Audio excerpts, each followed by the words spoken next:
little different of a shot, how comfortable do you feel when it gets windy out and say for example you're hitting a shot into the wind, you want to keep the trajectory down, ball flight just a little bit lower? I love learning to do something like that. Yeah? Yeah. So what do you normally do, just take more club and compensate? Yeah, I take, like normally it would be 8-iron, I'd take a 5-iron, just hit it softer. I gotcha. Okay. Well, let's work on a thing it's called the punch shot. I mean, I'm sure you've seen it around. You probably know how to do it a little bit too, just not sure. But yeah, basically let me kind of show you what's going on with this shot here, Drew.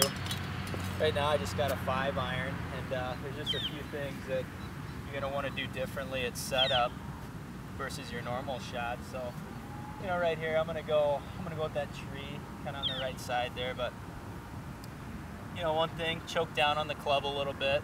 You're still gonna take a little bit more club, maybe one club more. Depends on the wind. That's something that will work into your feel when you're out on the course. And so I'm gonna choke up a little bit. I am gonna inch slightly closer to the ball. Okay. So I'm choking up a little bit, inching closer, and then also the ball back in the stance. So what happens here is I'm catching the ball a little bit earlier on the downswing. It's gonna come out a little bit lower because the loft just isn't quite there. The club isn't released quite as much, so the face is a little bit closed still at impact there.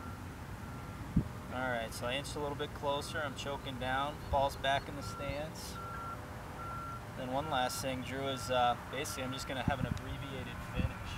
And what this helps me do is just kind of stay down through impact and just help keep that ball low. Not taking a full swing, lifting it off. Nice abbreviated finish. So let's go ahead and punch one out there. Nice and low. Also nice and smooth.